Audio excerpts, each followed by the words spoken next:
सकते। सही, बिल्कुल। जी ब्रिगेडियर साहब, आप क्या जवाब देंगे वैभव सिंह जी को? देखिए, बात यह है कि अगर आपके प्राइम मिनिस्टर उस वक्त जो नेहरू गए थे वहाँ पर यूनाइटेड नेशन में, तो अगर आपको उन पर एतराज़ है, देन आप एक डिस्प्यूट तो रिकग्नाइज है ना, इसको तो हम नहीं कह सकते रिकग्नाइज नहीं है, तो why don't you sit with Pakistan and try to resolve it.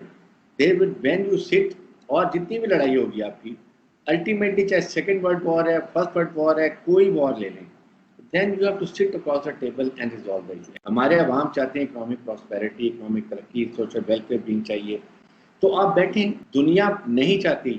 There are countries, there are foreign countries, there are foreign forces who do not want Pakistan and India to stick together and they should resolve their all disputes. नहीं चाहते हैं लोग।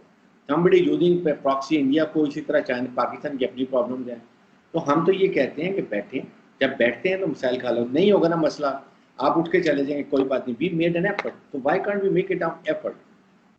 बलूचिस्तान की बात यह है कि बलूचिस्तान में देखें, पाकिस्तान की फौज पाकिस्तान के चारों सूबों में है, पंजाब में भी है, फ्रंटियर में भी है, सिंध में भी है, बलूचिस्तान में हर जगह हमारे हेडक्वार्टर्स हैं, वहाँ बैठे हुए लोग। आई फील कि इस तरह की बातें हमें अब तरक करके we are let's resolve our issue, अपने अवाम की तरफ देखें। इकोनॉमिक क्राइसिस हैं, पाकिस्तान के ज़्यादा इकोनॉमिक क्राइसिस हैं, and we are doing our best. CPEC भी हम यही कोशिश कर रहे हैं कि सीपैक को बना के पाकिस्तान इकोनॉमिक तरक्की करे, अपने लोगों के लिए काम करें। जो एक अभी नया ये इन्होंने जो एक ज़्यादा सोच, I never say there are majority of Hindu are very moderate, they are very understanding intellectuals हैं, there is no doubt about it, but ये जो एक अखंड भारत का अब नया जो हमने शुरू किया है, इसको मेरे ख्याल में हमें सोच करने की ज़रूरत है। वो नाजी के ज़माने गुजर गए, अब हमें आगे सोचना चाहिए, अपनी नई जनरेशन आ रही हैं, तो उस कॉन्टेक्स्ट में मैं ये बात करता हूँ कि हमें अब चाहिए कि हम बैठें, चाहे पाकिस्तान की लीडरशिप इंडिया जाए, इंडिया की पाकिस्तान आ जाए, it is immaterial, but we need to sit down and resolve the issue. जी मेजर साहब, लेकिन एक चीज और है कि आप लोगों को सीपैक से भी प्रॉब्लम है, और आपको लगता है कि जैसे ब्रिगेडियर साहब ने कहा कि बैठ के बात हो सकती है? दो तीन बातें हैं, मैं सीपैक पे आऊंगा। सबसे पहले मैं बात बता दूं, जो कुलभूषण जाधव की बात करी थी ब्रिगेडियर साहब ने, देखिए, अगर वो सर्विंग नेवल ऑफिसर होता और वो रॉ में होता, विद इन 24 आवर्स हमारी जो लेट फॉरेन मिनिस्टर है सुषमा स्वराज जी, वो कभी ये नहीं कहती कि हमारा बंदा है।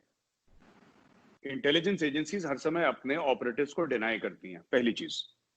मैं उस बात पे नहीं जाऊंगा कि किस तरीके से उनको किडनैप करा फिर आईएसआई को बेचा, मैं उस चीज में नहीं जाऊंगा। लेकिन पाकिस्तान में मुझे लगता है बहुत ज्यादा इसको क्रेडेंस दिया गया है, बहुत ज्यादा क्रेडिबिलिटी दी गई है कि देखिए उसका इकबालिया बयान है, he was sentenced to death by a military court. इकबालिया बयान की कोई वैल्यू नहीं होती दुनिया के किसी कोर्ट में, भारत का सुप्रीम कोर्ट तक इकबालिया बयान को कबूल नहीं करता है। आप इंटरनेशनल कोर्ट ऑफ जस्टिस में या कहीं पर भी ले जाएं अमेरिका के, 2 मिनट में वो खारिज कर देगा, केस इसमें दम नहीं है। अच्छा, दूसरी चीज है कि 1994 में इंडियन पार्लियामेंट ने एक रेजोल्यूशन पास करा था कि the entire state of Jammu and Kashmir belongs to India, which includes POK and Gilgit Baltistan. As an Indian, my parliament's 1994 resolution supersedes United Nation Security Council resolutions of 1948। Number 1, India बिल्कुल इस चीज को मानने को तैयारी नहीं है।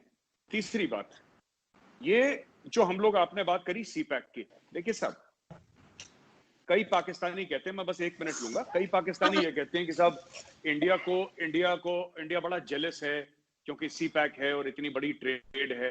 मैं पहले भी आप ही के वीडियो में बता चुका हूं कि सीपैक टोटल अभी इन्वेस्टमेंट $45 बिलियन का हुआ है, 45 बिलियन का वो, और जो 60 बिलियन है वो 15 साल के पीरियड में होना है पाकिस्तान में। मैंने डॉक्यूमेंट्स पढ़ी है सीपैक की, जितना सीपैक का 15 साल में होना है उससे ज्यादा, उससे दुगना हर साल इंडिया में होता है।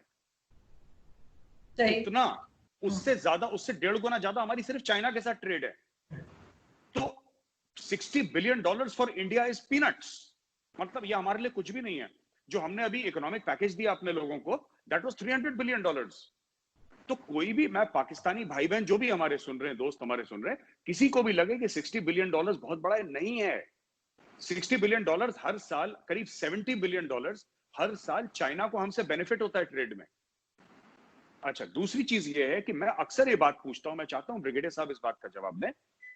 जो सीपैक है, सीपैक में कुछ होगा और सीपैक से मुझे आज तक नहीं समझ में आया, एक ऑफिसर है, मैं नाम भूल गया, जनरल साहब है पाकिस्तान के, जिन्होंने ऑन द रिकॉर्ड जाके कहा है, मैंने वैभव को वो भेजा भी था, जीओसी पेशावर कोर, हाँ जीओसी जो पेशावर के हैं शायद वही हैं, उनका वीडियो भी है, मैं आपको भेज दूंगा। उन्होंने ऑन रिकॉर्ड वर्दी पहन के आए और उन्होंने बोला है कि साहब इसके टर्म्स एंड कंडीशंस तो आप क्लियर करें ना, हमें खुद समझ में नहीं आ रहा ये क्या है।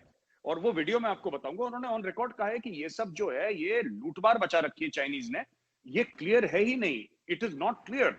आपने कौन सी चाइना में इन्वेस्टमेंट कर दी? हमने फैक्ट्रीज खोली है चाइना में, हमारे गलवान में इतनी लड़ाई हुई चाइना के साथ, लोग हमारे वीरगति को प्राप्त हो गए, चाइनीज मारे गए, हमारी इन्वेस्टमेंट्स है वहां पे, hundreds and hundreds of billions of dollars की इन्वेस्टमेंट है। आपने चाइना के लिए क्या करा? सिर्फ ये कह के कि हमारा जियोपॉलिटिकल इंपॉर्टेंस है पाकिस्तान का, जो कोई डिनाई नहीं करता। As an Indian I can not deny that it is one of the most geo strategically important countries on earth, Pakistan. ये सच्ची बात है, ये सच्ची बात है। लेकिन इसके अलावा कौन सा आपने कार बना दी, कौन सा आपने कंप्यूटर बना दिया, कौन सी आपने सॉफ्टवेयर बना दी जो चाइना को चाहिए? ये सिर्फ खेल राहदारी का है। बिल्कुल जी बाबू। तो देखिए वो मेजर साहब भी बता रहे थे, वो पेशावर कोर के जो जीओसी थे, उन्होंने उसमें एक लाइन कही थी, उसमें उन्होंने कहा था कि पाकिस्तानी सीपेक में सिर्फ क्या पंचर लगाने के लिए गाड़ियों के, तो ही सेड दिस। तो अब उन्होंने क्यों कहा, क्यों नहीं कहा, आप वहाँ जर्नलिस्ट हैं, आप उनसे इंटरव्यू करें, उनसे पूछें कि भाई उन्होंने ऐसा क्यों कहा, अगर सीपेक इतना ही बड़ा गेम चेंजर है तो। दूसरी चीज ये है कि ब्रिगेड साहब बार बार कह रहे हैं कि बात करें बात करें बात करें। सर 70 साल से तो बात कर रहे थे। नेहरू साहब आपने खुद कहा कि वो खुद यूनाइटेड नेशंस लेके गए, फिर उसके बाद जितने भी प्राइम मिनिस्टर्स आए इंडिया के, सबने पाकिस्तान की जो सिविलियन लीडरशिप थी उसके साथ बात करी, इवन मिलिट्री डिक्टेटर्स के साथ बात करी। रिजल्ट क्या निकला? अगर वाजपेयी साहब बस लेके लाहौर गए तो बदले में कारगिल किसने किया? अगर, और नवाज शरीफ ने खुद बोला था कि मुशर्रफ ने मेरी पीठ पे खंजर घोंपा, ठीक है, मैंने नहीं कहा, नवाज शरीफ ने खुद कहा। उसके बाद मोदी साहब अगर वहां गए उनके पोती की शादी में, तो उसके बदले में उरी और पुलवामा और पठानकोट और क्या क्या, जब भी इंडिया ने कोई इनिशिएटिव लिया है आपके यहाँ से, आपका जो डीप स्टेट है, आईएसआई है, वो इस तरह की मिस एडवेंचर्स करती है ताकि टॉक्स डिरेल हो। तीसरी चीज ये है कि आप आज बात करना चाहते हैं, आप आज से पहले बात नहीं करना चाहते थे। आपसे मुराद मेरी कि आपकी जो रियासत है वो आज इसलिए बात करना चाहती है बिकॉज वो बैंकरप्ट हो चुकी है, उसके ऊपर ग्लोबल प्रेशर बहुत ज्यादा पड़ा है, जो डिप्लोमेटिक आइसोलेशन हुआ है, और जो ओवर डिपेंडेंस चाइना के ऊपर हो गई है कि बिना चाइना के you can not even move an inch. आपका चाइना के सिवा दुनिया में कोई दोस्त नहीं रहा। आप 2-3 बिलियन डॉलर के लिए वजीर आजम को ड्राइवर बनना पड़ रहा है सऊदियों का और दुबई वालों का। तो जो आवाम जाकर के काम दुबई में करती है, वो काम आउटसोर्स कर लिया पाकिस्तान में वजीर आजम ने। तो ये चीज जो है, इसके ऊपर हमको सोचना पड़ेगा। और आपने कहा कि वो पावर प्रोजेक्ट्स लग रहे हैं, कॉरिडोर बन रहा है पूरा सीपेक का। सर जो बिजली आ रही है ना सर, वो थर्मल पावर प्रोजेक्ट्स चाइना आपके यहाँ शिफ्ट कर रहा है। वो थर्मल पावर यूनिट्स जो कि चाइना में ऑब्सोलीट हो चुके हैं, जो पेरिस जो ये डिक्लेरेशन हुआ था एनवायरमेंट का, मुझे उसका एग्जैक्ट नाम अभी नहीं मेरे दिमाग में आ रहा है, तो उसके तहत जो है आपको थर्मल पावर के ऊपर डिपेंडेंस अपनी कम करनी है। तो चाइना ने जो कमिटमेंट करी थी, तो वो अपने ऑब्सोलीट प्लांट्स जो कि कम से कम 10 टाइम्स मोर कार्बन एमिट करते हैं as compare to new thermal power plants, वो अपने पावर प्लांट्स वहां से उठा करके आपके यहाँ शिफ्ट कर रहा है, थर्मल पावर प्लांट्स। पहली चीज। आपने कहा JF-17 थंडर जो है आपने बनाया सर, बहुत अच्छा है, आपने JF-17 थंडर बनाया, उसमें सर आपने इंजन चाइनीज नहीं लगाया, इंजन आपने रशिया से लिया है, ठीक है। JF-17 थंडर का जो इंजन है दैट इज रशियन, और इंडिया ने कभी प्रोटेस्ट नहीं किया रशिया के साथ कि भाई आप उनको इंजन क्यों दे रहे हैं। तो आप ये जो कहते हैं कि इंडिया हमेशा प्रोटेस्ट करता है, अपोज करता है, हम तो नहीं करते, तो सर आपने तो स्ट्रेटेजिक आपने उनसे इंजन लिया अपने JF-17 के लिए, हमने उसके ऊपर ऑब्जेक्ट नहीं किया। JF-17 थंडर जो है वो इतना ग्रेट फाइटर जेट है कि चाइना खुद नहीं इस्तेमाल करता उसको, ठीक है सर। तो ये तो JF-17 थंडर की कहानी है। फिर आपने एक बात की थी कि आप भी यहाँ पे आकर के सीपेक में इन्वेस्ट करें, बात करें। सर देखिए, हम पिछले 25-30 साल से हम लोग डिमांड कर रहे थे आपसे कि आप हमको रूट दें सेंट्रल एशिया जाने के लिए, ठीक है। हम अफगानिस्तान ने कितनी बार बोला, अफगानिस्तान के फॉर्मर प्रेसिडेंट्स, डिप्लोमैट्स और उनके नेशनल सिक्योरिटी एडवाइजर्स सारे के सारे, दे आर ऑन रिकॉर्ड ये कंप्लेन करते हैं कि चाइना कभी, ये पाकिस्तान कभी भी अलाउ नहीं करता इंडिया से ट्रेड जो है अफगानिस्तान के अंदर, और उसकी वजह से हमको चाबहार में जाकर के हमको इन्वेस्टमेंट करनी पड़ी। अच्छा, एक चीज मैं बता दूं एक ब्रिगेडियर साहब को, कह रहे हैं कि प्लेबिसिट करो सर। प्लेबिसिट में पहला यही है कि पाकिस्तानी आर्मी वहां से जाएगी।